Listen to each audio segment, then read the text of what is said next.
Oi, pessoal! Todo ano, no período da Quaresma, a Igreja aqui no Brasil nos convida a olhar com mais atenção para um grande desafio do nosso país.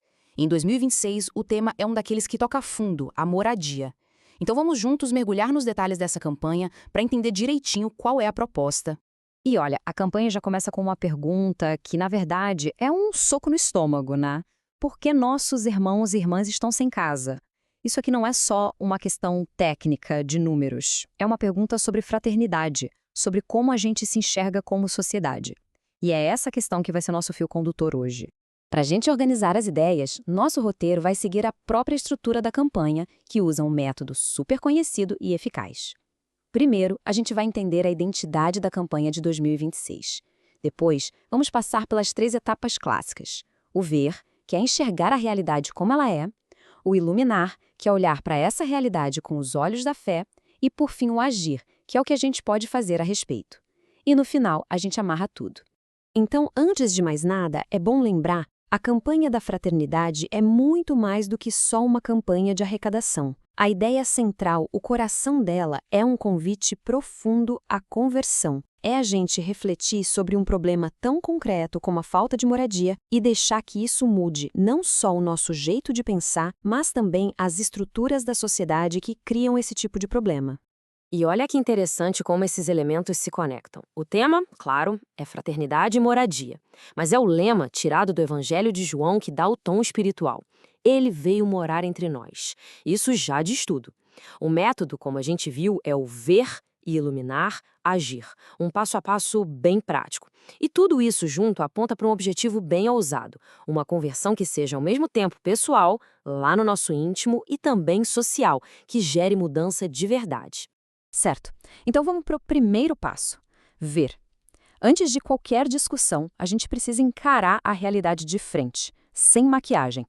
Qual é o tamanho do problema da moradia no Brasil hoje? O que os fatos e as histórias de vida nos mostram? Pois é, essa crise tem muitos rostos, né? A gente vê nas pessoas que, infelizmente, vivem nas ruas. Vê no crescimento sem fim das favelas e dos assentamentos. Nos números do déficit habitacional que mostram quantas famílias simplesmente não têm uma casa. E mesmo para quem tem um teto, muitas vezes as condições são péssimas. No fundo, o que está em jogo aqui é a dignidade da pessoa, que fica totalmente comprometida quando o direito de morar bem é negado. E vale lembrar que essa não é uma preocupação de agora. Olha só, décadas atrás, São João Paulo II já dizia que a crise da habitação era uma das questões sociais mais graves da atualidade. Isso mostra que essa urgência que a gente sente hoje tem raízes profundas, é uma preocupação constante da Igreja há muito tempo. Ok, a gente já viu a realidade, que é bem dura. O passo seguinte, então, é iluminar essa realidade.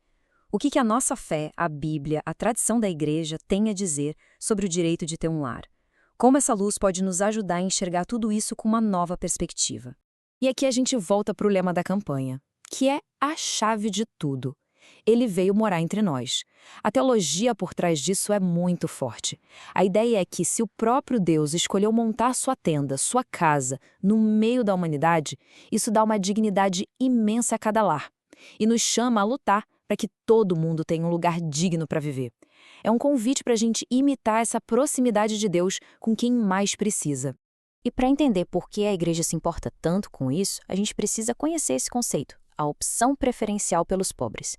Isso não quer dizer que os outros são excluídos, nada disso. Significa que, na hora de pensar a sociedade, de tomar decisões, o nosso ponto de partida tem que ser sempre a realidade dos mais vulneráveis. Na prática, ao pensar numa cidade, por exemplo, a primeira pergunta seria: como isso aqui afeta quem está na rua, quem está numa moradia precária? Muda tudo, né? Bom, ver e iluminar são fundamentais, mas não adianta nada se a gente não partir para ação. Então, a última etapa do método é justamente essa provocação. Tá bom, e o que a gente faz? A campanha não fica só na teoria, ela aponta caminhos bem concretos para a gente ajudar a transformar essa realidade. E o ponto central aqui é que a solução não vem de um lugar só. A campanha sugere várias frentes. Por exemplo, apoiar os movimentos sociais que estão na linha de frente dessa luta, buscar entender o que leva às ocupações de prédios abandonados que não cumprem sua função social, e, claro, cobrar e fiscalizar os governos por políticas públicas de habitação que funcionem. E, fundamental, fortalecer a organização das próprias comunidades para que elas sejam as protagonistas da sua história. E uma coisa que fica muito clara é que essa campanha foi pensada para todo mundo, não só para quem frequenta a igreja.